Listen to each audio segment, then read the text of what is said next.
treat to be here at the Hannah Block USO building, which is a building that for so many years has provided such great service to our men and women in uniform, and especially to their families and friends. I want to thank General Castellaw for his kind introduction, but more especially for his service and for the service of all in this room who are connected with our nation's military. General Castellaw and I were chatting backstage, and he indicated that in a 36-year Marine career, he and his family, his wife and son, moved 25 times. So forget about just the challenges out there when confronting an enemy. Just being in the military and being a military family is about sacrifice and challenge, and I honor that in him. I honor that in Lieutenant Colonel Rhodes, who led us off with the Pledge of Allegiance. We heard from Mayor Pro Tem Haynes, and I had a chance to meet with Mayor Zappo of Wilmington a few minutes ago and visit with him. State Representative Susie Hamilton and Dan Blue, candidate for State Treasurer, and to all of you for coming. I'm so glad that we could be here today in Wilmington, a city that means a lot to me. I'm here to talk about national security, which is the most serious obligation of any president. This is a topic that I've immersed myself in for many, many years. When Hillary Clinton asked if I would serve as a running mate, she told me that a Clinton-Kaine administration's achievements would be measured by real differences we make in somebody's home or neighborhood or school or workplace. She told me that my governing experience as a city councilman and mayor, as a lieutenant governor and governor, and as a senator would help make sure that we measured our progress by tangible differences in people's lives. And she also told me that my expertise in national security would help her make sure, as the Commander-in-Chief, that America continues to lead the world in this most challenging century. As a mayor and governor, I was responsible for the safety of my citizens, for respecting our service members and military families, for supporting our Virginia Guard, which was deployed in 2 wars during my time as governor, and for taking care of our troops when they came home. Virginia is pretty similar to North Carolina. 1 out of every 10 Virginians is a veteran. Not 1 out of every 10 Virginia adults, 1 out of every 10 Virginians from birth to death is a veteran. In the Senate, I serve on both the Armed Services and Foreign Relations Committees. I represent a state that has deep ties to our military, diplomatic, humanitarian, and intelligence efforts. I lived overseas in Honduras at a pivotal time in my life and saw from abroad the role that American leadership can play and our obligation to get it right.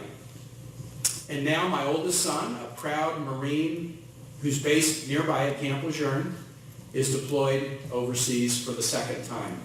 So when it comes to American national security, I take this personally. Being president is the hardest job in the world. Every president needs a solid partner because no challenge that makes its way to the Oval Office is easy to solve. Harry Truman, a proud veteran, said it best, "The buck stops here." Every day a president deals with late-breaking challenges in a world of incomplete data and conflicting advice. We trust a president with the command of our armed forces and even with the codes to our nuclear weapons. The president has to assemble the right team, ask the right questions, process enormous quantities of information, and then make quick and resolute decisions. That's why it takes a very special person to sit behind that desk. Somebody with a steady demeanor, solid judgment, and it helps to have really thick skin. Now let's be honest, this election has been pretty unusual. We're used to Republicans and Democrats arguing about policies and priorities. That's the way it ought to be. But within certain boundaries. I did not vote for John McCain, but I admired and still admire his service, his sacrifice, and his example. He's my committee chair on the Armed Services Committee. I didn't vote for Mitt Romney, but I have deep respect for his seriousness, his entrepreneurial energy, and his faith. The choice we face this year, especially on national security, is very different. On the one hand, we have the clear and consistent vision of Hillary Clinton, a proven leader with an even temperament and the qualifications equal to any candidate in our nation's history, who has not only served on the Armed Services Committee, but has also been the nation's chief diplomat. Over the course of this campaign, Hillary Clinton has laid out her core belief that the United States is an exemplary nation. She recognizes that we're not just a superpower because of our economic wealth or our military might. No, we're exemplary because of the example we set. For decades, America has championed values like liberty, decency, and compassion. We're not perfect, and we'll never be perfect. But there's a reason why people all over the world look to the United States, ask for our help in time of trouble, and follow our lead. On the other hand, we have divisive and dangerous rhetoric of an untested candidate, Donald Trump. Now, I don't need to twist or spin Donald Trump's words at all. Because once Americans hear his words just as he said them, they'll reach the same conclusion that national security leaders, Democrats, Republicans, and independents have reached. Donald Trump is unqualified and temporarily unfit to serve as President of the United States and America's commander in chief.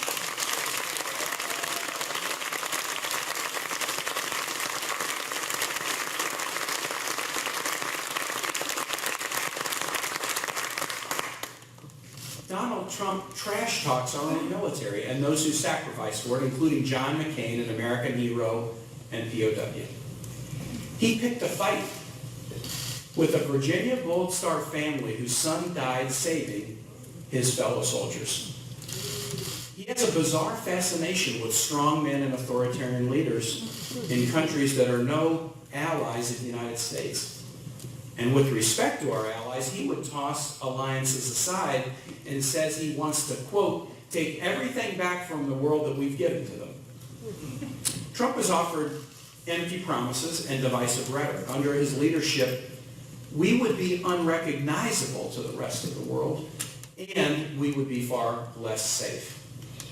I want to compare Hillary Clinton's views to Donald Trump by looking at three areas of the world. Let's start by looking at the Middle East. Hillary Clinton understands that our security depends on finding ways to address a rising tide of extremism across this wide arc of instability. Working with allies to defeat ISIS, countering Iran's continued aggression, and defending the state of Israel.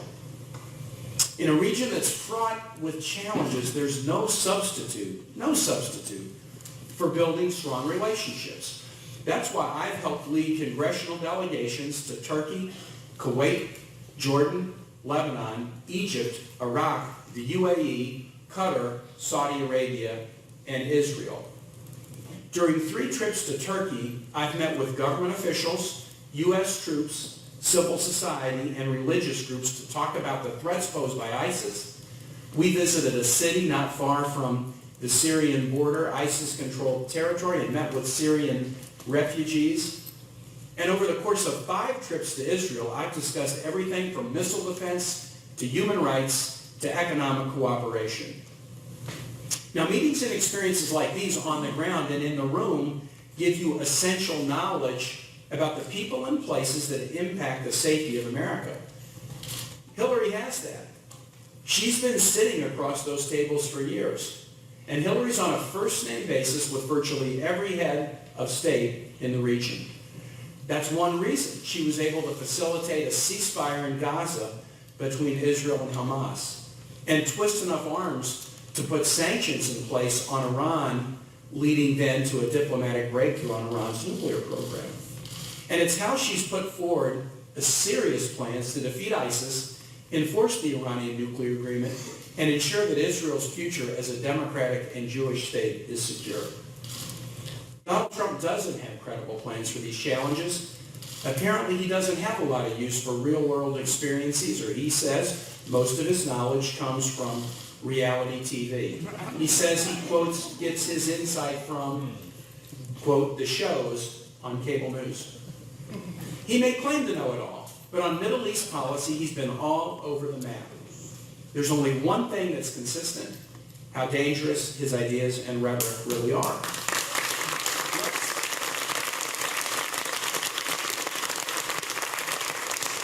Let's look at Iraq.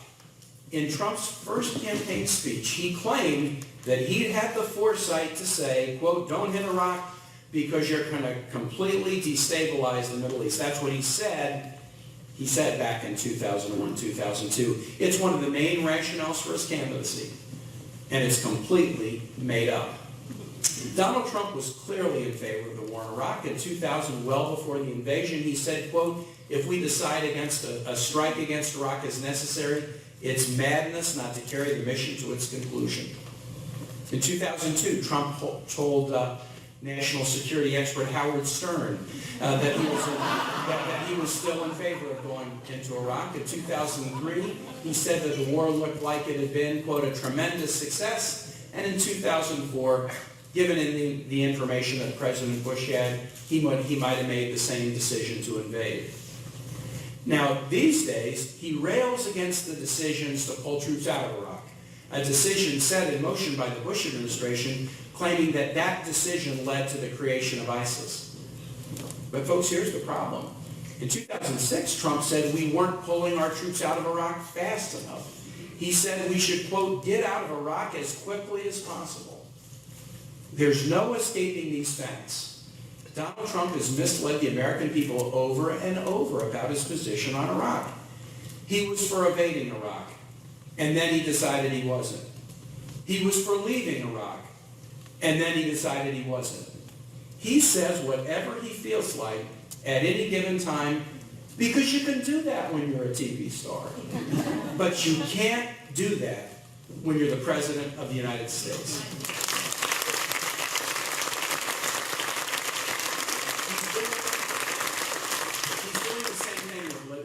Nowadays, Trump says he was never in favor of taking action there. At a GOP debate, he made the incredible claim that he had never even discussed the subject in public. Trump is misleading us here too. Back in 2011, when the U.S. was weighing whether to intervene in Libya, Trump said that because its leader, Muammar Gaddafi, was killing thousands of his own people, America had to act. He went on NBC. And he said that if he were president, he'd create a militarily imposed no-fly zone to protect innocent Libyans. Now, if that sounds a lot like the policy that President Obama and Hillary Clinton as Secretary of State supported, that's because it is the policy that President Obama and Hillary Clinton supported. Except instead of playing an armchair general on the Today Show, Hillary was in Paris engaging in furious round-the-clock diplomacy with the G8, with the Arab League, and with representatives of the Libyan transitional government to put that no-fly zone in place. Her relentless efforts led to a UN resolution, a coalition air campaign that saw zero loss of American lives, and that ended Gaddafi's slaughter of innocent people. It sounds like Trump should have been pretty pleased with that outcome, right? Nope. Donald Trump apparently now thinks, quote, "we would be so much better off," close quote, "if Gaddafi were still in charge of Libya." And yet, by Trump's own admission, Gaddafi was a man who, again, quote, "knocked a Pan Am airplane out of the sky. This is not a good man. This is not a sane man." But Gaddafi was a man who Donald was happy to do business with. Not to put too fine a point on this, but just 2 years before 2011, when Muammar Gaddafi was set to visit the United Nations, and no one would let him stay in New York, Trump allowed Gaddafi to set up an elaborate tent at his Westchester County estate. That's right, when Gaddafi was looking for a place to stay in America, and because of his human rights track record and the Pan Am bombing, others were turning him away. He found one guy who was willing to host him, Donald J. Trump. You were saying something about judgment, Donald? Let's look at Iran. Thanks in part to global sanctions, a global sanctions coalition that Hillary Clinton assembled, President Obama ultimately achieved a historic agreement that put a lid on Iran's nuclear program without firing a single shot. I worked hard on this in Congress out of a belief that we have to exhaust diplomacy. We have to, before we contemplate other alternatives. I worked across the aisle with the Republican chairman of the Foreign Relations Committee, Republican Senator Bob Corker, to craft a bill that set up a constructive process for congressional review of an Iran deal. That process ultimately improved the deal by strengthening our hand in negotiations instead of undercutting it through partisan politics. But we have no idea how Donald Trump would handle Iran, and frankly, neither does he. To try to figure out what his plan would be about Iran, conservative talk show host Hewitt asked him how he would deal with the Quds Force, which is the aggressive Iranian military units that actively undermine our interests in Iraq and Syria. Trump replied that the Kurds have been horribly mistreated. He talked about the Kurds because he had no idea what the Quds Force was, and that the Kurds and the Quds Force could not be more different. In the same interview, Trump couldn't tell the difference between Hezbollah and Hamas either, but don't worry, he said, eventually, quote, I will know more about it than you do, and believe me, it won't take long. I wonder how much comfort our Israeli ally would find in that promise, or in other ideas he's had, like Donald's desire to be a, quote, neutral guy when it comes to the peace process, as if you could be neutral about the desire for peace, or to make Israel pay for the defense aid that we provided. Israel is our strongest partner in the region, facing renewed wave of terror attacks, and in an area where both ISIS and Iran pose daily threats, and Trump's plan was to pat them on the back and tell them good luck. That's no way to treat an ally. That's no way to treat a friend. When it comes to ISIS, Hillary and I have a smart and credible plan. We'll intensify our strikes on their strongholds in Iraq and Syria. That is already shrinking the real estate that ISIS controls in the region. And Hillary and I both believe that Congress should finally do its job and take a vote on whether the American military should be using force for now over 2 years against ISIS. We will keep pursuing diplomacy to end the conflict so that fueling ISIS's expansion will launch an intelligence surge and ensure that we're coordinating with our allies how to dismantle ISIS's global networks, and will harden our defenses here at home. Trump doesn't think our military is up to the task, or America is up to the task of stopping ISIS. He has literally said, quote, we can't beat them. He has more than once called our armed forces, quote, a disaster.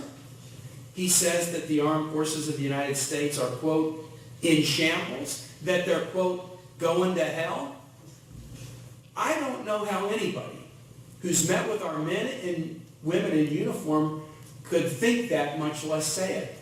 As a military father, Donald Trump's disrespect for our military absolutely infuriates me.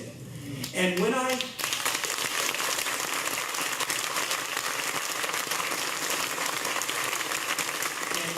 hear him say, I'll be, quote, the best with the vets, I have to wonder how a guy who stiffs veterans charities and who brags openly about avoiding paying taxes, I have to wonder how that guy will ever be somebody you can count to stand up for vets.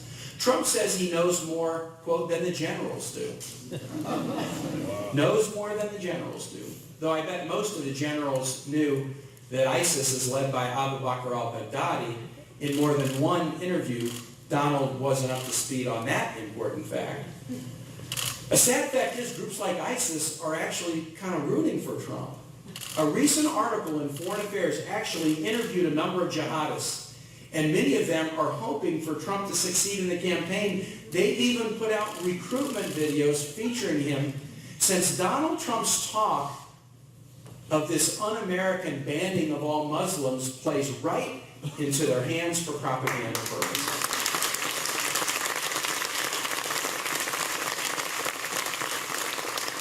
Now, Donald Trump has famously said that his plan to defeat ISIS is secret, but it's a secret he's glad to talk about frequently. He's said, for example, it's simple, just bomb the oil fields and take the oil. Bomb the oil fields and take the oil. Well, let's play that one out. If we bomb oil fields, it will create massive fires. Okay, so then we would have to do something to put out fires. That would involve sending in an awful lot of contractors and others to put out fires. And since there's a civil war going on, if we put in contractors and others to put out fires, we have to put in a lot of troops to protect them in putting out the fires. And that doesn't even take into account the pipelines and refineries that we'd have to either build or take over, or the other problems concerning every aspect of his plan after the first day. That just doesn't interest him. Now, at other times, Trump talks about disengaging and letting Syria become, quote, a free zone for ISIS. And sometimes he talks about dramatically increasing the use of American ground troops in Syria and Iraq. And sometimes he's even used about using nuclear weapons against ISIS, which would cause massive civilian casualties. You know this. The power to authorize the use of nuclear weapons requires a profound understanding of our long-standing posture of deterrence. For decades, the nuclear triad of subs, ICBMs, and strategic bombers has formed a three-part structure of our defense and our readiness. When Trump was asked about the nuclear triad, it was clear he had never heard of it. But he made sure to say that he loves nuclear weapons because, quote, the power, the devastation is very important to me. And for some reason, he thinks we should let more countries obtain nuclear weapons. When Trump was asked about his loose talk about using nuclear weapons, he asked, quote, then why are we making them, close quote. If this were the only blunder he made in the campaign, it would be disqualifying on its own. Hillary Clinton doesn't need a crash course in Nukes 101. She not only understands nuclear weapons, she helped cement an agreement with Russia that made the world safer for nuclear weapons. And as president, she has a plan to protect us from nuclear terrorism, to further reduce the chance that these weapons will fall into wrong hands. Second part of the world, let's talk about Russia and Europe. Hillary oversaw hard-nosed negotiations with the Russians for a New START treaty to greatly reduce our country's nuclear stockpiles. The treaty proved that it was still possible for our nations to find common ground on some important points, and there have been others. The destruction of the Syrian chemical weapons stockpile, for example. But that can't blind us to the fact that in so many areas, Russia continues to be a very challenging adversary. Hillary has gone toe-to-toe with Putin. As Secretary of State, she worked to strengthen our military cooperation with NATO and Eastern Europe. Putin even accused Hillary Clinton of helping democratic opposition movements within Russia. And now Hillary has a plan to support our allies, to weaken the Kremlin's hand, and to advance America's long-standing commitment to a Europe that is free, whole, and at peace. Because a strong partner, a strong European partner, is always in American interest. We have hundreds of thousands of Americans who live in Europe, hundreds of thousands or millions who visit Europe, and tens of thousands of American troops who are deployed to Europe. A strong Europe is in America's interest. That's not what Donald Trump wants. So maybe it's no surprise why Russia seems to be backing Trump in this election. But the better question is why Trump seems to support Russian interests at the expense of American ones. Here's what we know. Just the evidence. One of Donald Trump's sons said, quote, Russians make up a pretty disproportionate part of the Trump organization's assets, and, quote, we see a lot of money pouring in from Russia, close quote. Recent investigations reveal that Trump's been pursuing deals with Russian officials, oligarchs, and developers with deep ties to Russia since the late 1980s. A Putin associate paid him millions to bring the Miss Universe pageant to Moscow. As long as Donald Trump keeps hiding his tax returns, we have no idea how he might stand to profit from these deals with Russian interests or what they might be holding over him. But something strange is clearly going on. Trump's longtime advisor and campaign chairman, Paul Manafort, resigned recently after allegations of corruption, illegal payments, and financial ties to Kremlin-supported officials and organizations in both Russia and the Ukraine. his longtime advisor and campaign chairperson. His go-to defense advisor, General Michael Flynn, appears regularly on Russia's government-funded propaganda channel. Donald Trump has publicly encouraged Russia to hack America and give him information that will help him win the election. No wonder the former acting CIA director, Michael Morrell, says he believes that Trump is a, quote, unwitting agent, close quote, of the Russian Federation. Now, this isn't a partisan issue. There's widespread alarm on both sides of the aisle. Foreign policy experts, including many Republicans, wrote an open letter denouncing Trump's views on Russia and NATO, and it's why more than 50 prominent Republican foreign policy experts have said they cannot vote for Donald Trump under any circumstances. These experts know that Vladimir Putin's long-standing goal is to break the post-war international order that has kept peace in Europe. For decades. So they don't understand why Trump is calling NATO obsolete and talking about abandoning our allies, or why his campaign weakened the Republican Party platform's commitment to defending Ukraine, or why he claimed Russia would never go into Ukraine 2 years after Putin had already invaded the country and annexed the Crimean Peninsula, or why he's openly celebrating the United Kingdom's vote to leave the EU, even though it emboldens Russia and could lead to a more fractured Europe. Or why he's openly encouraged Russia to hack his political opponents and commit espionage against his own country.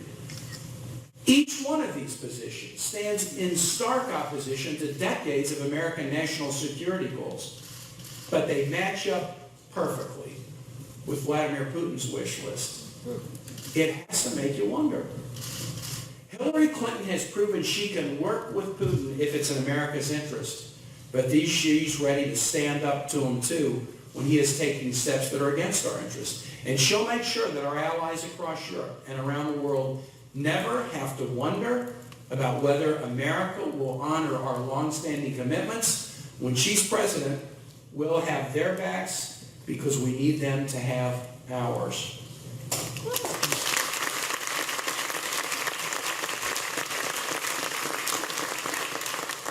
In the NATO treaty, there's an obligation to do collective self-defense. If one NATO ally is attacked, others come to the defense. And Donald says that may be archaic and he wants to dispose of it. The only time that collective self-defense obligation has been triggered was after the United States was attacked on 9/11 and our European NATO allies came to our aid.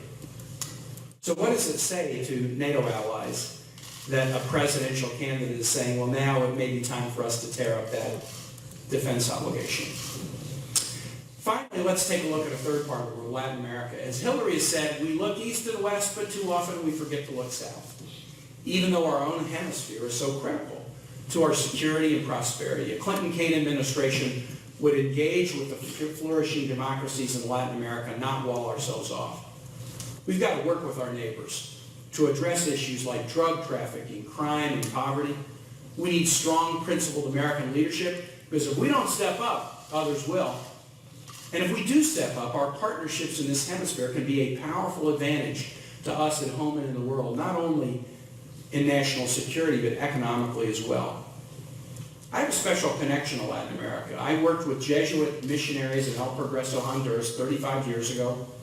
I learned Spanish and then taught kids carpentry and welding. I didn't teach Spanish. My Spanish wasn't good enough to teach that, but I taught carpentry and welding, and I got an up-close look at a dictatorship, a military dictatorship, where few had the power and everybody else was left behind. That experience in Honduras and the friendships I formed there inspired me to devote my life to expanding opportunity for everybody.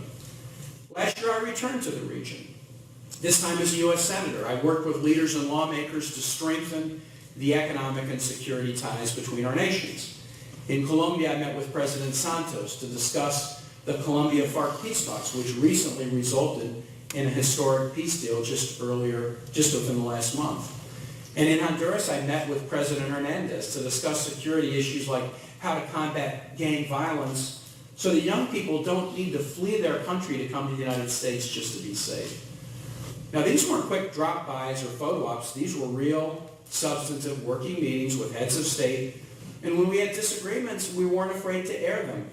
That's how you know whether a friendship is a friendship. No friendship or alliance is tested until you have a disagreement, and you air the disagreement, and you see what you can work out. Compare that to Trump's embarrassing stunt last week. The centerpiece of Donald Trump's campaign is building a wall and making Mexico pay for it. That's the centerpiece of the campaign. It's even a chant at his rallies. Yet when Donald Trump decided to do his first visit with a foreign leader, and he finally had the chance to look Mexican President Peña Nieto in the eye, he said the subject never came up.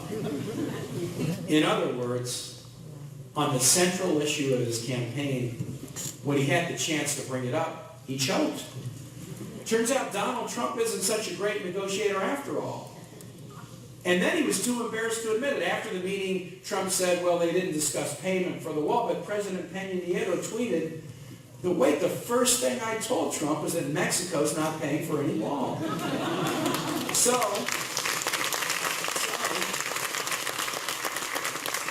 just hours after his first international foray into foreign relations, Trump was in an online feud with one of our neighboring heads of state, our second largest trading partner.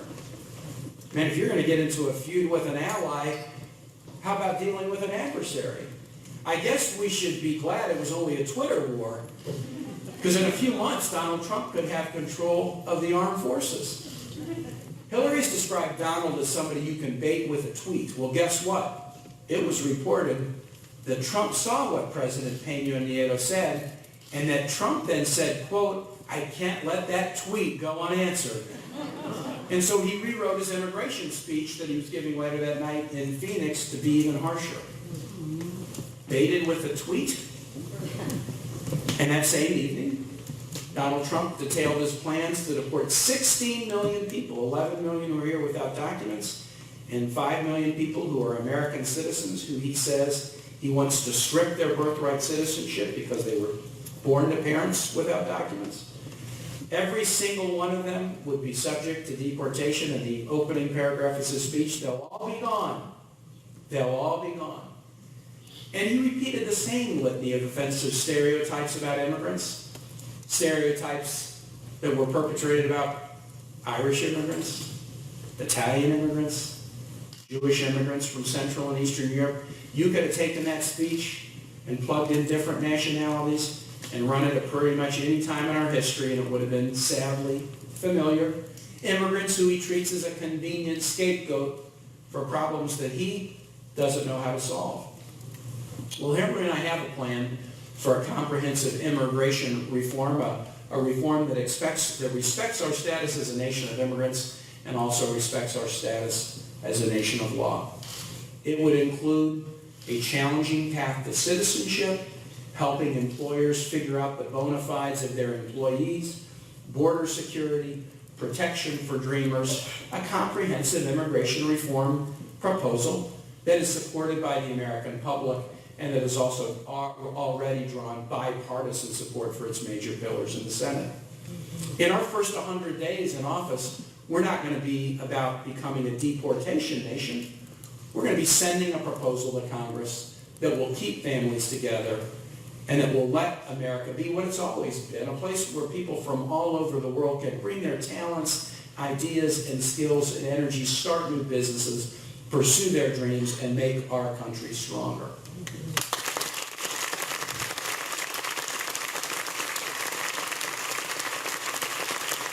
So these are just a few of the differences in 3 parts of the world: the Middle East, Russia and Europe, Latin America. Differences between Donald Trump and Hillary Clinton, but we know that issues can arise anywhere. And that some of the issues we're talking about today may turn out not to be the ones we'll be talking about a year from now.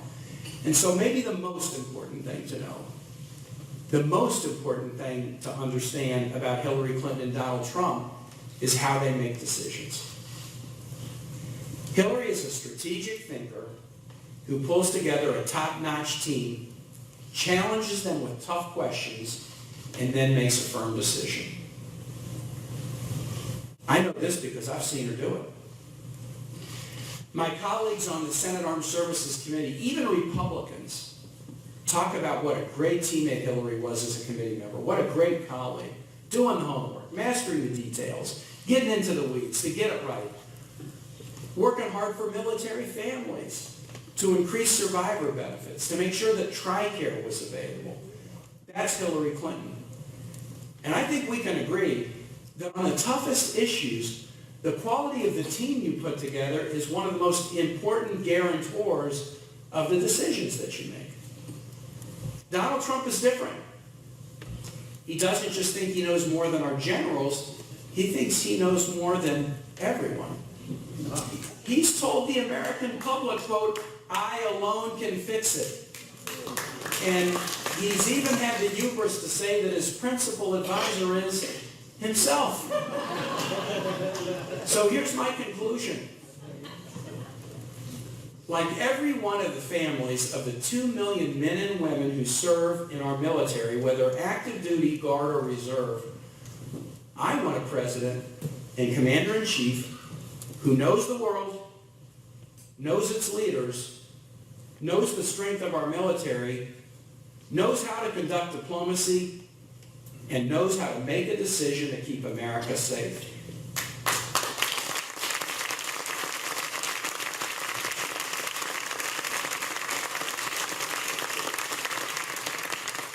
I trust Hillary Clinton to make these decisions with full knowledge that the life of my son and his friends may be riding on the outcome.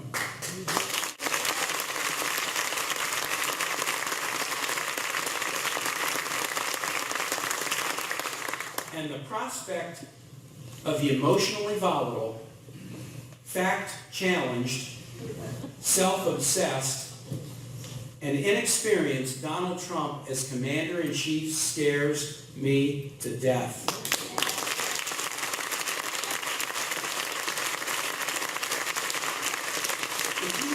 If you want to read more about our plans in this area, the important role of national security, there's a new book that's out today. It's called Stronger Together, which lays out the Clinton-Kaine vision for American foreign policy in significant detail. We are stronger together. We are stronger together. You know this in Wilmington. The military knows it better than anybody. I've often said about my son that if you had told me he was going to change as a result of his military service and asked me to predict what the change would be, I would have gotten it wrong. I would have gotten it wrong. I don't know exactly what I would have said. But it turns out that the change has been going from free agent to team player.